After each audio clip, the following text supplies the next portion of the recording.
Coming in. Good morning, everyone. All right, we're going to kick this off in just a minute as we have all of our amazing agents join us. Share my screen.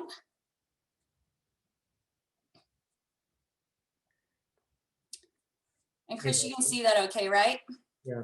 Leslie, before we jump in, can you in the chat post the link to this session? I have a couple people texting me saying their link isn't working. I mean, I see all the people here, so I know it's working. But it might be a glitch. Oh, you don't want to see. Hold on, I'm gonna stop share so that you don't have to see all my stuff, and let's get them here. Let's get the family here. If not, I can track it down. Oh. I got it. How is everyone this morning? Morning, Sarah. Chris, you got it. I dropped it in the chat there for you, so if you want to share. All right, good morning, everyone. They may have had the old link because, well, they might be going in on the 2020 link, so hopefully not. All right, you guys, we are going to get this started. It is the second Wednesday of the month, so it is State of the Industry Day. We have an action-packed day, so welcome to our entire Xperience Brokerage Network family, and those of you guys who are watching through our Facebook and live feeds. We've got a lot to get through today. So I want to start this thing off by welcoming back to the State of the Industry and back to the Market Center our incredible team leader CEO, Ms. Katie Hardman out of KWRP, who is going to be joining me as co-host today. And helping us guide through this valuable State of the Industry presentation. So I'm going to actually turn it over to her for a second to make a big announcement for the Xperience Brokerage Network and tell us a little bit about what we should be celebrating today. You guys, I don't know how I got so dang lucky to be the one that gets to share this news, but I'm honored to be here with all of you guys and to be the one that gets to tell you this. You guys did such a dang good job in 2020 that we ranked.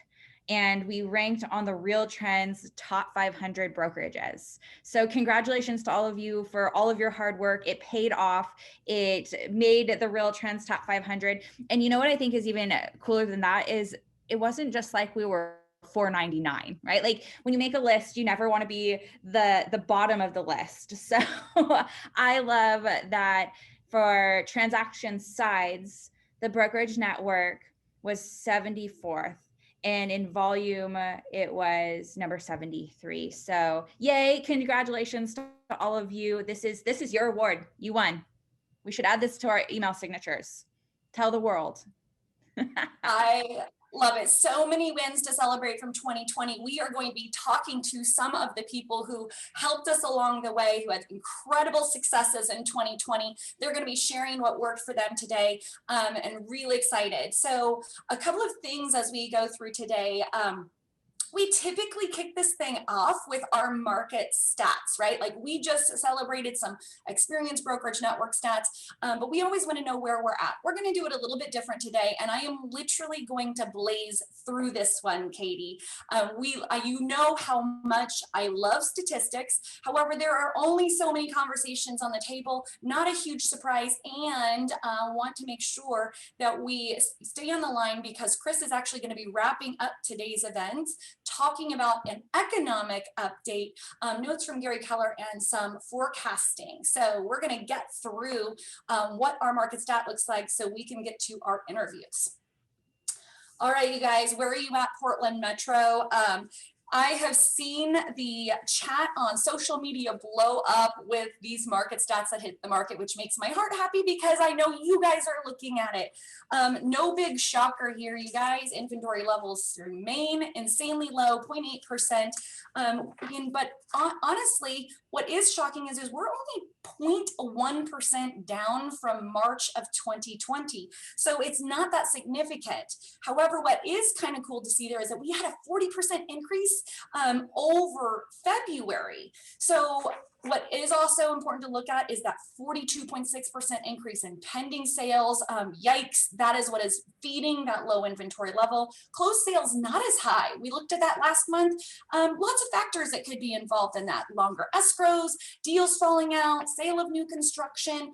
So once again, we're going to be watching that pending sales to closed sales. And no shocker, with these kind of inventory rates, average sales price is up, median sales prices up, and total market time is down.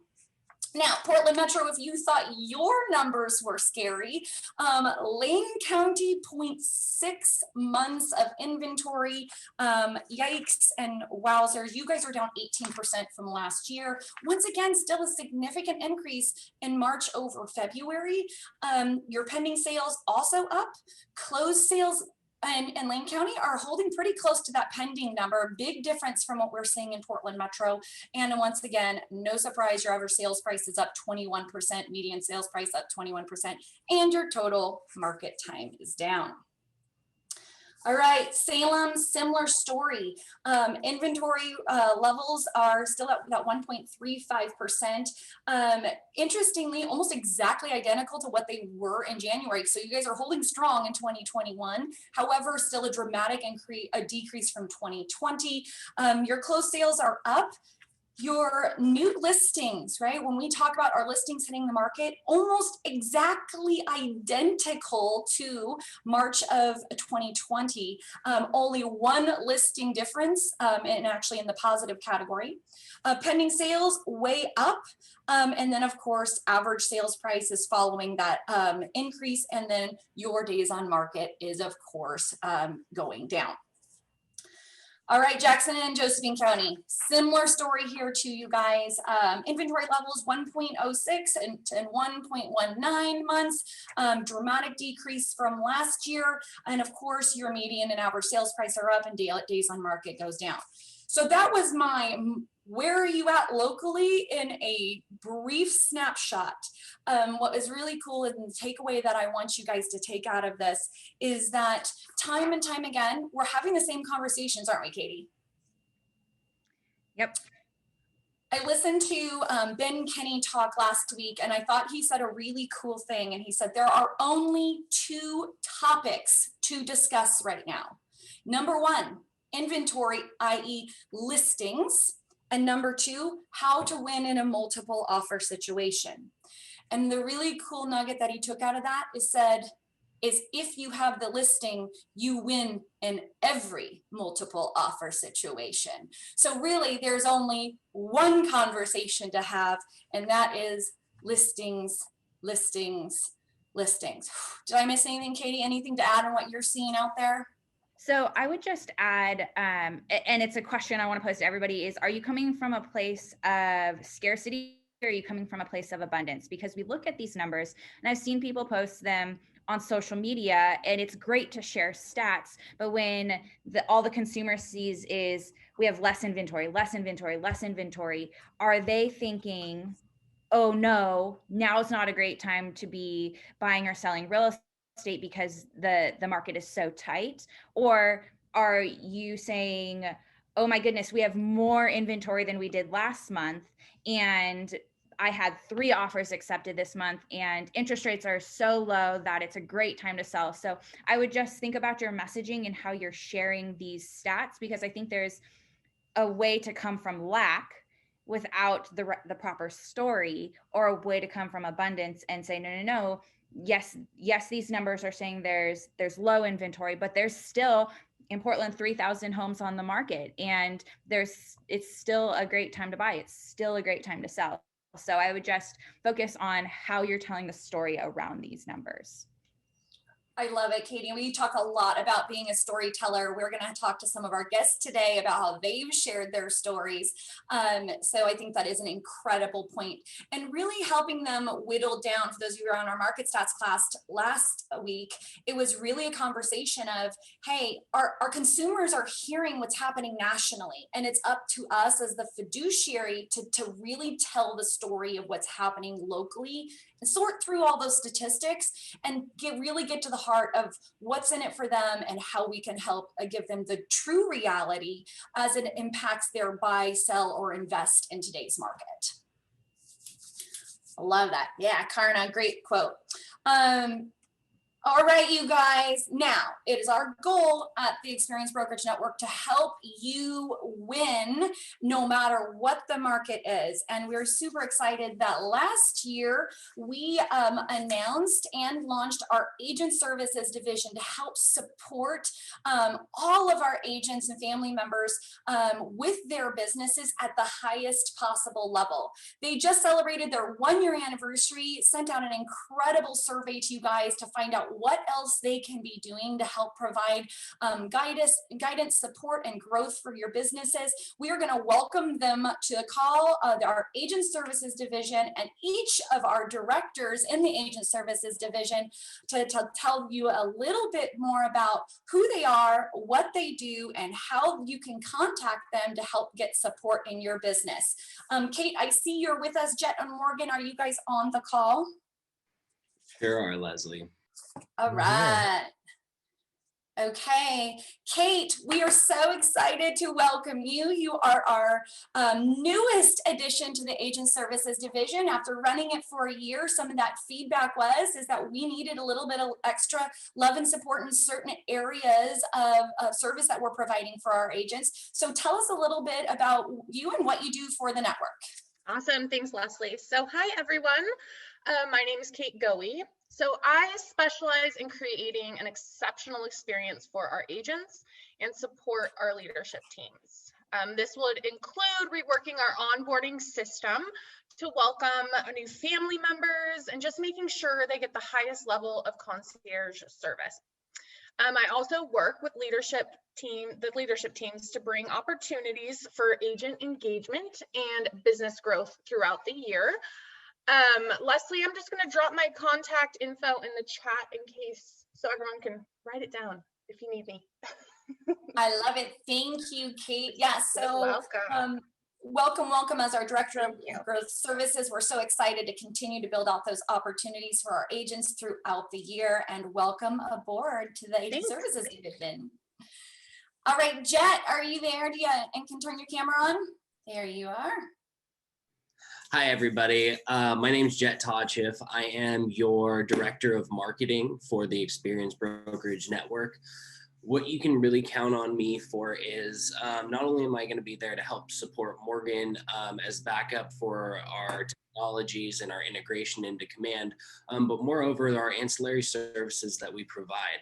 So if none of you have had the opportunity to go ahead and see, I will drop it in the chat for everybody to look at. You can go ahead and take a glance at our list of services, everything from logo creation and branding and social media content to your agent site pages, video advertising, contact uploading, and Photoshop for you.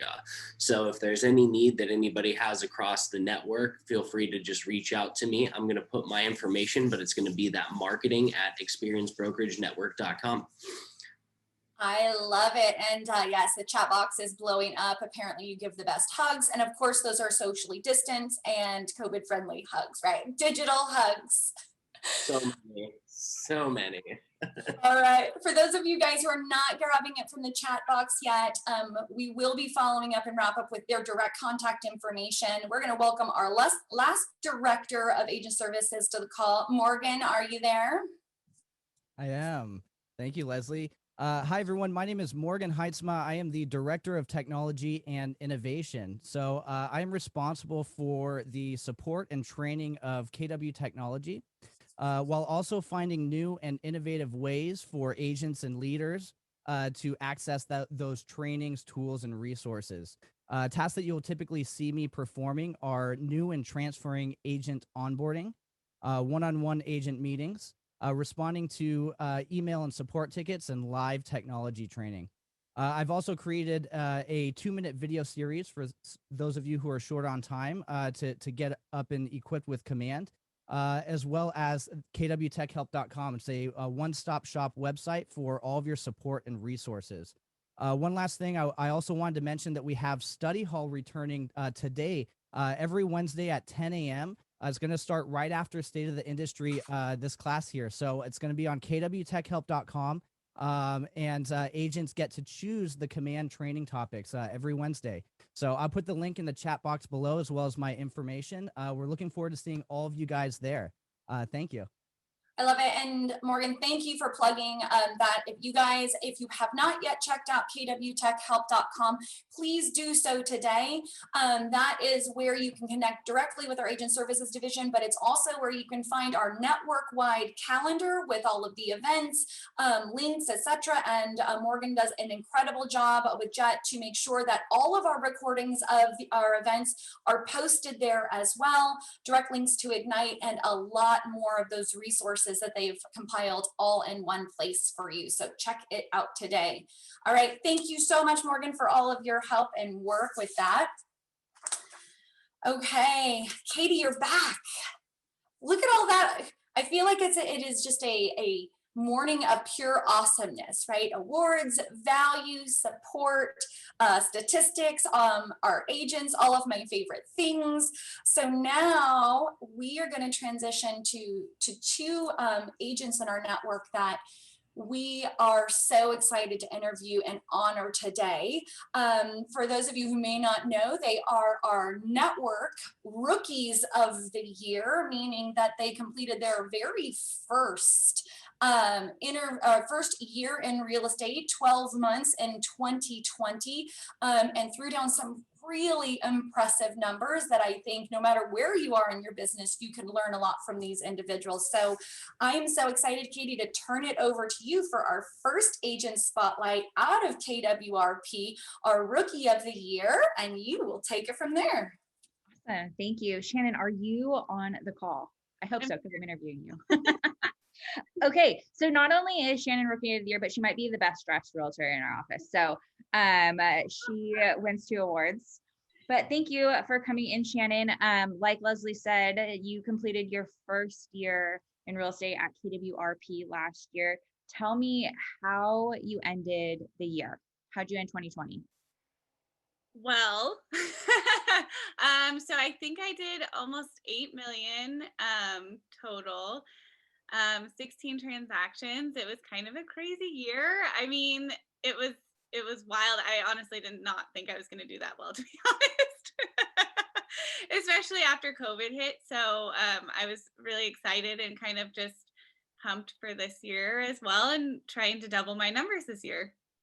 So what I think is cool, and I just want everybody to hear on this call, is you went from like brand new to top producer at KWRP in 1 year, in a year where it was a little bit different and it was a little bit crazy, probably not what you expected going into the year. So tell me, what was your mindset starting your real estate business? So my mindset, okay, so my partner's in real estate. I kind of got into real estate because of him. I was always telling him what to do. He's like, why don't you run your own business? And so my mindset actually was to prove him wrong and beat his numbers, which I was very close to doing. But once I started in real estate, I realized how much I was actually passionate about it, and it wasn't just a competition anymore.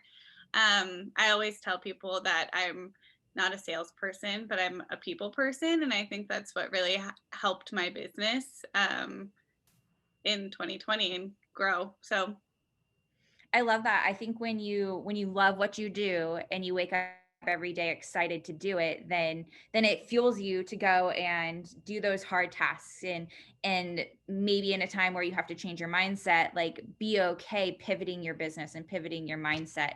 So what were your goals for that first year? So you said beating your partner. Was it to close 16 transactions, or tell me a little bit about like what were the hard number goals? I think at the very beginning during launch, I had set a goal for 24.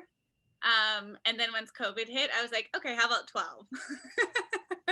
It took me 5 months to have a closed transaction. So I finished launch, and then right when launch was ending, that's when COVID hit. And so I think we weren't able to do open houses. Everyone was in lockdown. It was a weird time. So the 5-month mark was my first closed transaction. And so I had a goal of 12 from there. So I beat my goal, which was great. I changed my goal a little bit. I tweaked it. I think everyone probably did with COVID. Well, and I mean, when you think about what NAR puts out as what the average real estate agent does in a year, like 12 is beating that. I mean, I think that's doubling what NAR says the average real estate agent does in a year. So that's still a great year. Okay, so 4 months into you being a broker, COVID hits. What was your mindset when COVID hit, and how did it impact your business? I think like everyone, I probably took a week or two off to recoup and have a new game plan. But realized that obviously COVID was going to last for a while, and I couldn't just sit around and wait for it to be over. And so I had to figure out how to pivot and shift my business. A lot of my business is from open houses. And so I kind of found new ways, like a contactless check-in with QR codes, had my own like little station with masks and hand sanitizer, and made it safe and made other people that were coming to the open houses feel safe, as well as the owners of the homes. And so that was one way to kind of shift my business with COVID and do a lot of interaction on social media, like everyone. I mean, there was a lot of Zoom. There's still a lot of Zoom. We're on Zoom now. So one of the things that I love that you said is like you didn't stop doing business, you just pivoted and you did things a little bit differently. And being brand new to the business, it wasn't like you were able to rely on referrals or this database that you had already created. You had to go in and get 16 brand new pieces of business, which means you had to do activities where you were meeting new people and you were adding to the relationships and you were adding to the database. So you said that open houses was your form of lead generation. Were there any other forms of lead generation, or can you tell me a little bit about like your lead gen levers? So 80% of my business from 2020 was open house leads. And the other 20% was social, based on pretty much my social media. I use Instagram a lot, even if I'm not posting about work all the time. My name says realtor in it. And so I think that I said realtor wrong, realtor. I'll never get used to that. So I think that even if I'm posting about being on vacation or whatever, so people are seeing my name, and it's kind of like a subliminal message, so that when they are ready to hopefully buy or sell or refer someone, they'll think of me because they see my name all the time. So that's a huge nugget. Like even just having realtor in your name says something. And also that you're able to go on vacation, like you're successful enough that you can go and live a life worth living, which is what we're all here to do. One of my favorite things that I think you posted on Instagram was you hurt your leg or your hip or something, so you had to like lean on a car at an open house in order to do the video. So like you're fun too, which I think is a big part of being attractive on social media, is posting things that are interesting. Mm-hmm. So I love that you're doing that. So let's talk a little bit about the market, right? Like it's a tough market. And if you're representing buyers, it's a little bit of an emotional time. So how do you stay consistent? How do you keep a positive mindset? And how do you keep going even though it's tough? Well, I think my previous career, I was a nanny. And so I have always been a hand holder for my whole life. And so I think that being patient and empathetic and has helped me a lot in my business now, because I do a lot of first-time home buyers. I just am 30. So like a lot of my social media is people that are buying their first home and they need their handheld. And since my previous career was like that with children, I think that I've used my business mindset to kind of shift that from children to adults. And I keep a positive mindset. I've had a lot of struggles in the past and, you know, depression and addiction issues and stuff. And so I wake up every day with a positive outlook on life and trying to help other people achieve their goals while I'm achieving mine. So I love that. Meet people where they're at and understand how they might be feeling and help them through that process. And then also just do the same for you and start every day with that positivity in order to get you through the day. Okay, so last question. What's one piece of advice, or two, if you have more than one, that you would give someone else starting their business or wanting to increase their business, right? You went and got 16 new pieces of business. So what is one piece of advice you would give somebody else? I don't know.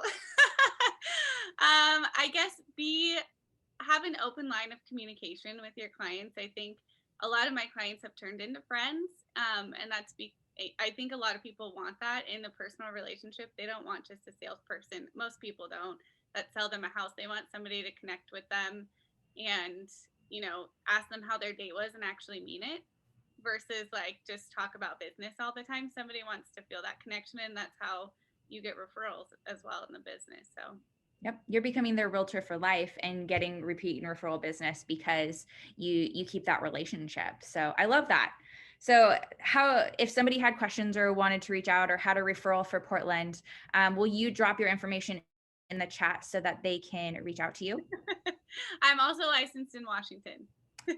There you go. Washington or Portland business, reach out to Shannon. Thank you, Shannon, for giving us some time and some insight into your business. Thank you.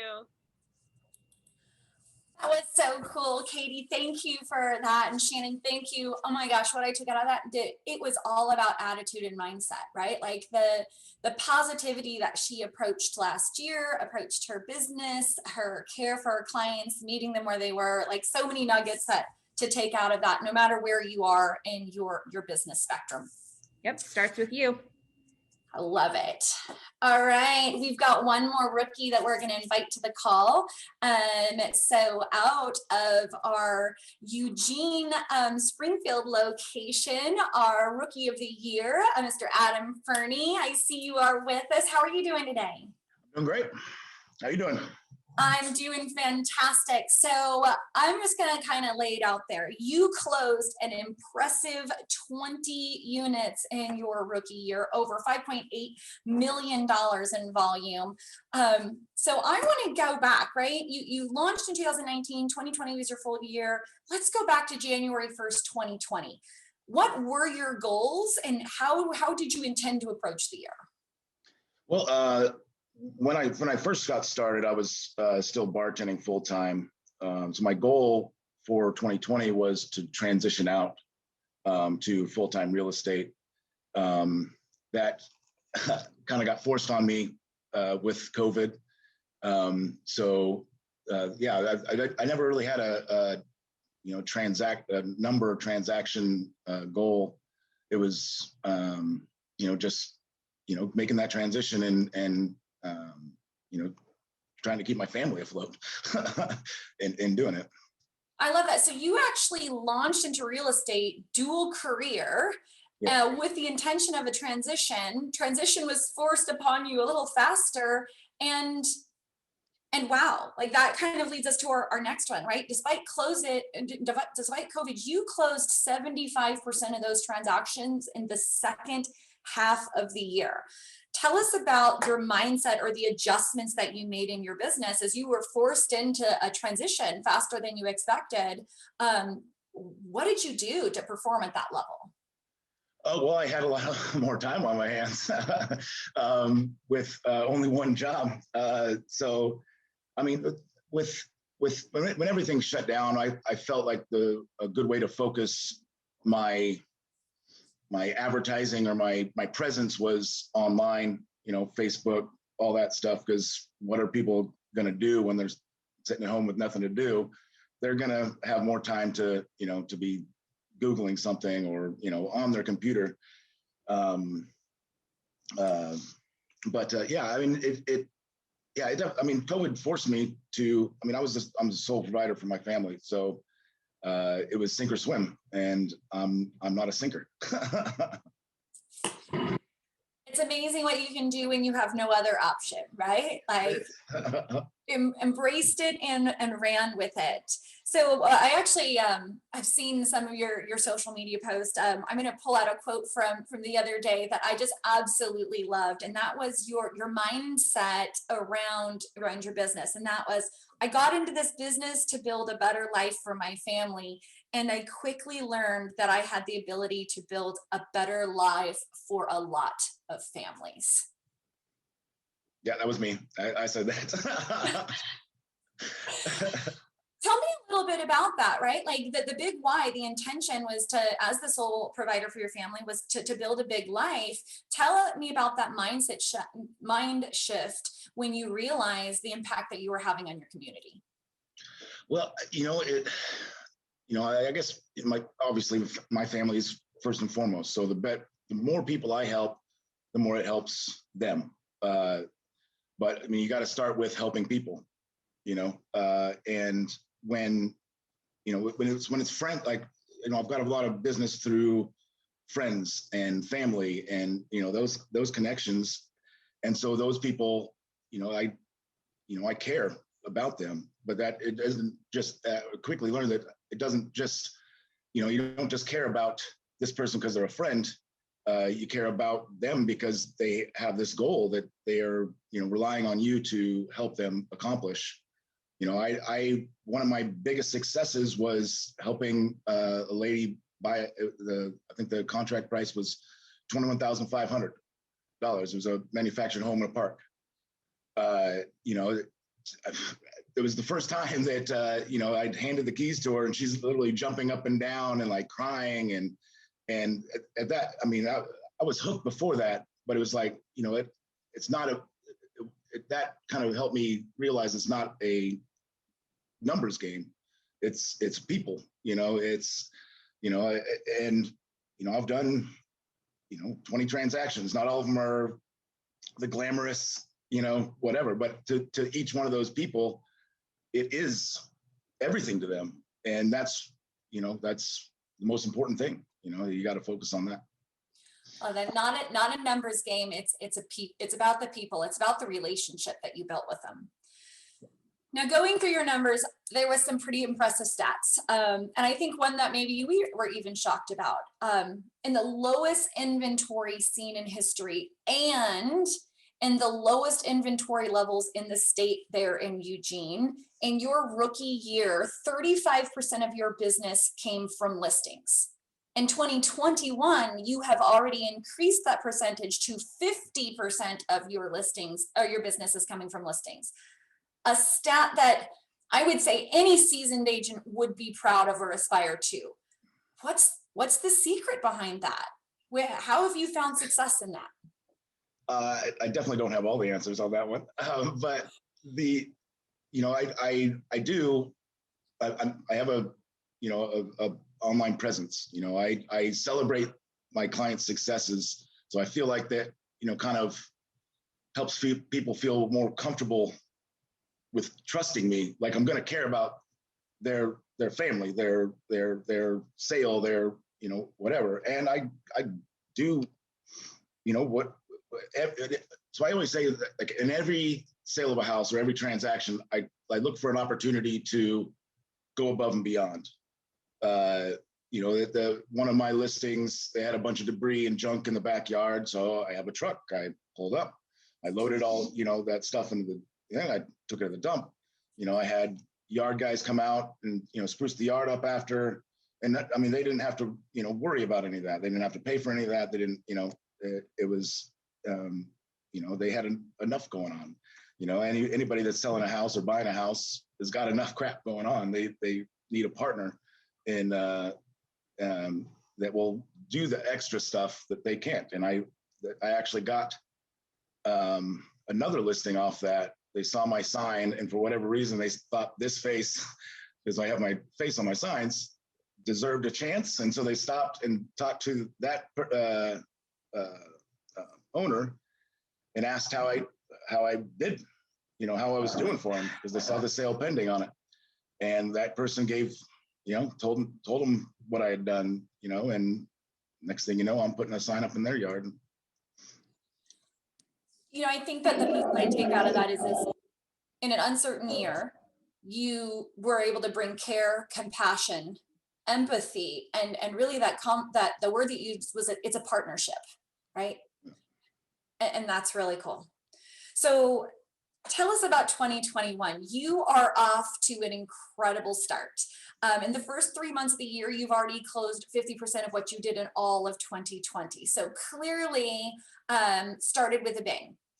What adjustments have you made in your business to hit your goals? I haven't really adjusted too much. 2020 was a rough year for me personally. I had to, a separation from the mother of my kids and stuff like that.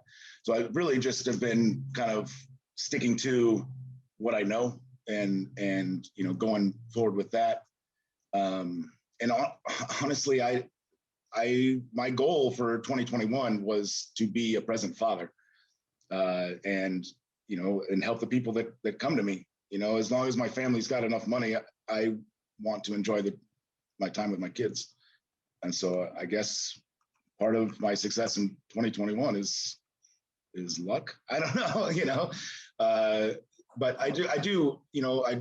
I'll go back to the online presence again, is in celebrating each success.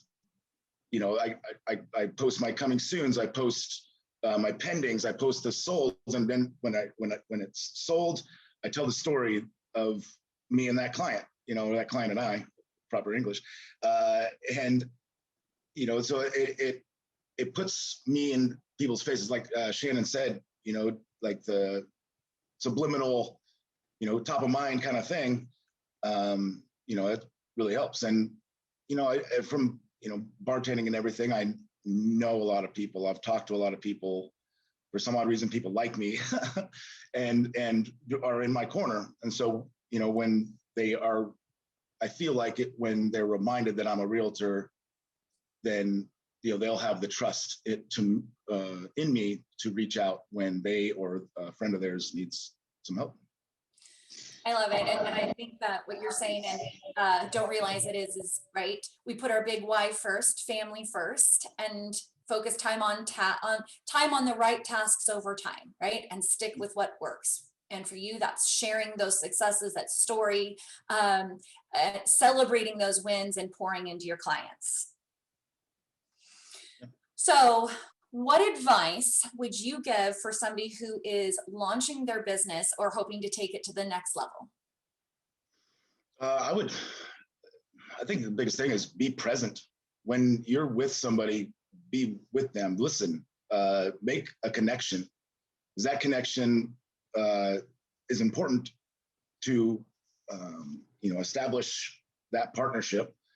But it also lend itself to, making you memorable for, maybe for future business.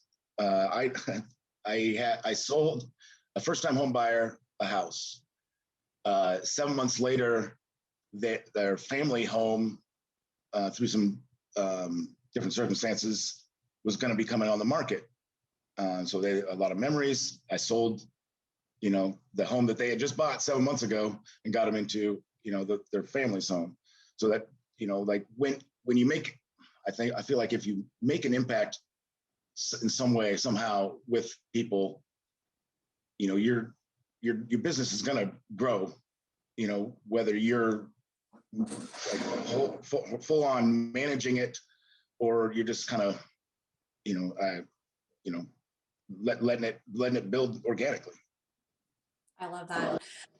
Adam, thank you. What an incredible year. Congratulations. We're excited to see where you take your business. Thank you for your heart, your compassion, and sharing that with our Xperience Brokerage family. And we appreciate your time on the call today. Thanks, Leslie. All right, so to anchor us today, I promised you some more economics and numbers at the end. We are going to welcome Chris back to the call.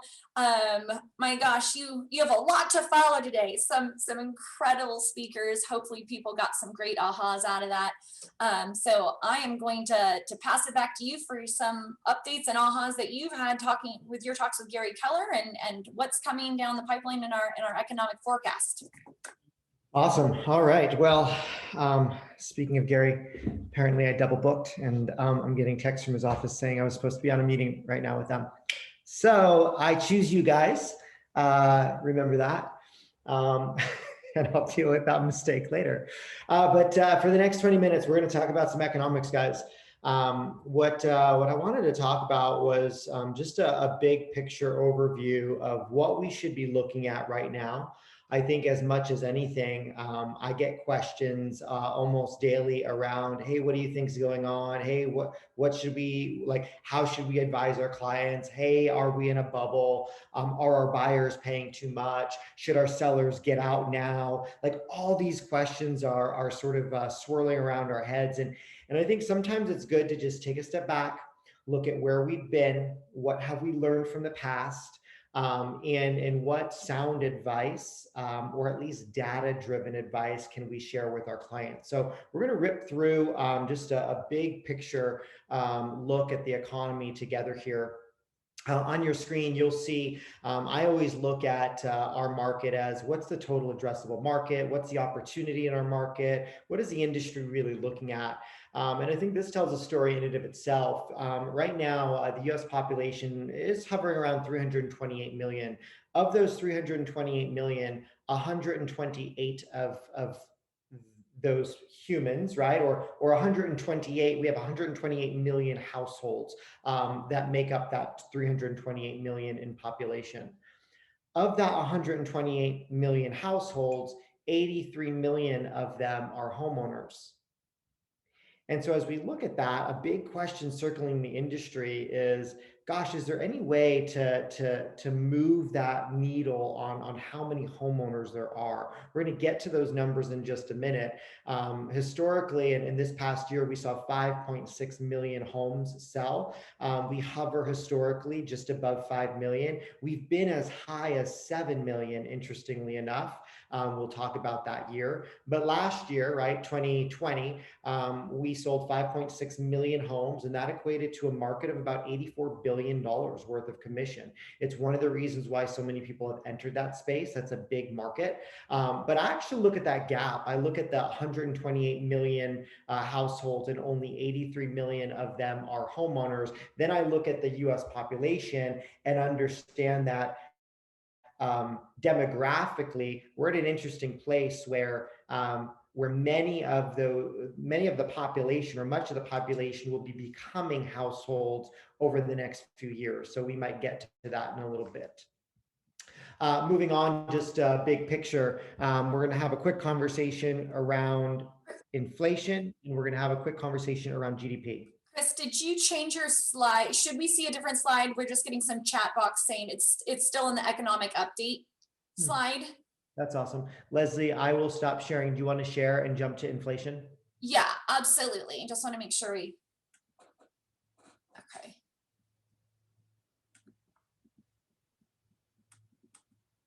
Cool. So you'll go back, and we're going to send these all out to you later today, guys. So awesome. So I'll thumbs up, and then you can move when I thumbs up. That'll be our code. Super Cody. Okay, so you'll see that inflation, right? In 2019, we saw 2.3% inflation. 2020, we saw 1.4% inflation. 2021, we expect 1.7%. What does that really mean? What that means is if something costs you $100 this year, next year it's going to cost you about $101.70. So like sometimes we hear these numbers like, what does that even mean? That's what that means. That's healthy. Inflation is positive on many levels. It's what drives the economy. In fact, it's also what moves us to have conversations around GDP as well. So GDP, the definition's there. We won't go into it, but we saw a marked pullback, right, in that GDP number in 2020. That was expected given where we were. Shockingly and surprisingly, guys, the economy did incredibly well considering what the country went through. In fact, if you go to that next slide, Leslie, you'll see that it didn't start out looking incredibly well. Beginning of 2020, that first quarter, we saw a 5%, right? Like a 5-point pullback in GDP. We dropped 31 points in the second quarter, but look what happened by the third quarter in 2020. Much of that, right, drive into industry and government spending and consumer spending showed up in our world, right? That caused some problems. It caused like a drive for home purchases as well. Much of that 33-point addition was actually people buying homes and reinvesting in them and doing repairs to them. So like we as an industry contribute to GDP probably much more than we think in the overall economy. You'll see this annually, year over year. Very rarely have we seen a drop in GDP. Last year, like, will go down as one of those years for sure. Continuing to move through. Okay, let's talk about income, because income is what's going to drive the conversation about affordability. You'll see that in 2019, the household income across the U.S. was about $68,000, $69,000. Are you surprised to see that it went up in 2020? Interestingly enough, household income actually went up in 2020 to about 78,000. When we look across our state, and this is going to be different, right? Market by market that we're in, I just put a statewide number, our annualized median income, which means 50% of families make more than that, 50% of the families make less than that. That median income in Oregon is about $63,400. And that'll factor into the affordability when we look at what's the median price of a home. Moving through. Unemployment, we're going to look at this graph and then we're going to jump real quick to the next one as well. But here's what you're going to see. When we talk about unemployment, we have to understand that there are a few groups of people. The first group is these are employed. Nope, go back, Leslie, I'm sorry. Thank you. I thumbs up. I forgot that was our code. The first group of people are employed, right? They're in the job market and they actually have jobs. The second group of people are jobless. They're out looking for a job. They are unemployed. Like they actually want a job. They're looking for a job. They don't have one. That makes up the labor force. So when we're looking at numbers or hear data, the labor force includes both employed and unemployed. But there's a large group of people in this country, in fact, a growing group of people in this country, that they are neither employed nor unemployed, and they're not in the labor force either. Many of those people, right, they're retired, they're semi-retired, right? They may have a side gig, but doesn't show up. But we have a large group and a growing number not in the labor force. So when you look at the 2019 number, 3.6% was our unemployment rate. These are people that want a job and don't have one. 2020, we jumped to 6.7. That was a remarkable recovery considering that the highest peak in 2020 was 14.8. What's interesting is I was sitting down and having a conversation with many of you have met Holly Priestner. She runs talent acquisition for our organization and is technically trained in just recruiting and talent acquisition. We're in the process of building some software out for the real estate industry. And so we've been looking at a lot of stats around this.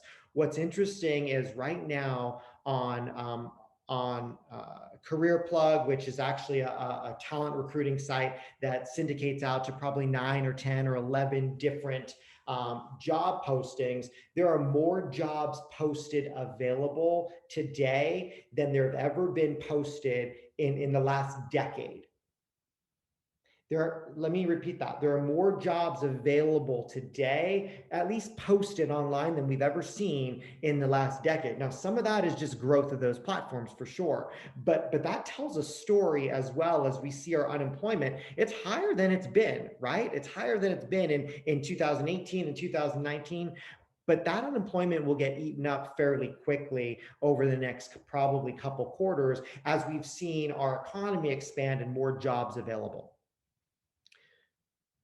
Homeownership. These are some interesting numbers, and I believe that all of us would love to see these numbers continue to grow. The rate of homeownership has been steadily declining, actually, from almost 67% in 2008. If you go back to 2004, 69% of all of the US population were homeowners. Think about that. It dropped to 64% in 2018, and some of us are thinking, well, that's not that big of a number. Think about your population. Think about how many homes we're selling each and every year. That's a massive number. A 1%, 2%, 4% either decline or increase in homeownership rate is massive. It has the ability to change our industry dramatically. When we go from selling 5 million homes to 7 million homes, remember, 7 million homes is 14 million sides, right? Buyer and seller transaction. We crept back up to almost 66% in 2020, which was a great number to see. 40% of that total were first-time home buyers. And that might seem surprising given prices. And yet, in another conversation, we're going to talk a little bit about the largest transfer of generational wealth happening in our country right now, moving from wealth built by the boomer generation and left or handed down or inherited by the millennial generation, and what our conversation should be right now. It's a conversation that most people are not having, but it's important for us to think about that demographically and financially in the country. Home sales. 2020 came close to the all-time high in 2005 in total home sales. 2005, we hit just over 7 million home sales, right? In 2020, we're at 5.6. We're going to talk about what we think we'll be at it in 2021. But so much, there's a lot in the industry, a lot of bright minds, guys. Some of the bright minds that run other organizations and big companies.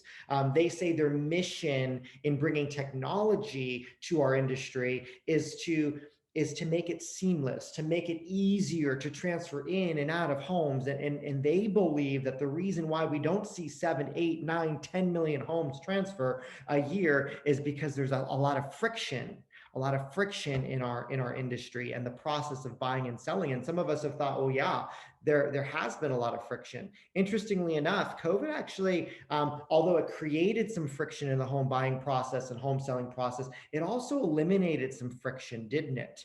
More and more people began to realize that they can show their home digitally, they can walk through home digitally, a lot happened online to eliminate some of the friction for sure.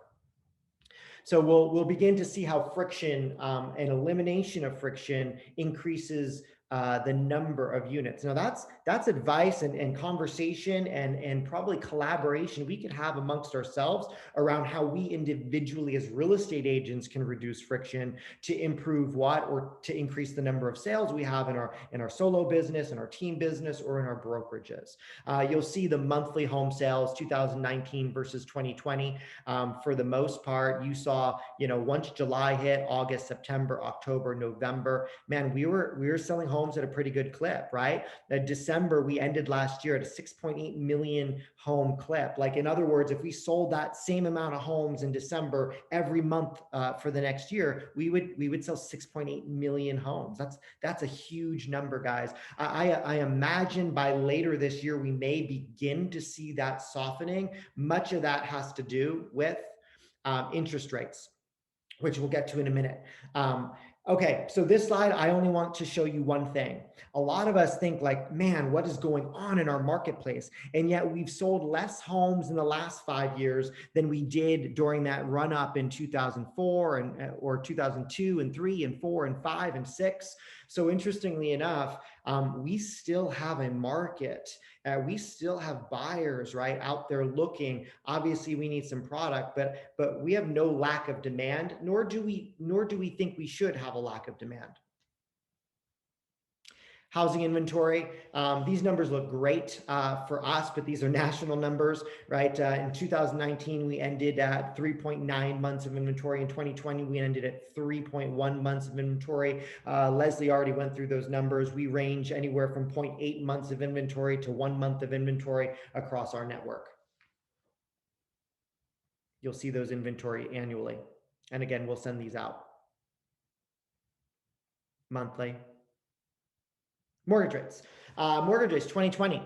We hit a low of 2.72%. Pretty much they were giving money away for free. The interesting thing is if we have not engaged with investors or our forever clients that really should be investing in real estate, it is the interest rates are as important to them as they've been for first-time buyers or move-up buyers. To be able to get rates and see rentals pencil based on interest rates is pretty massive. You've seen that grow or increase by about 0.5%, a 0.5% increase, and you'll notice that for every 1% increase in mortgage rates, it typically equates to about a 10% increase in price. So some of us are flipping out might be the wrong term, but some of us have anxiety around 9% increase in price over the course of 6 months or 9 months. Well, we saw a 10% increase in price based on our monthly payments in 6-7 months based on a 0.5% increase in mortgage rates. Don't let that slip us by, right? In our conversation with our buyers. Next.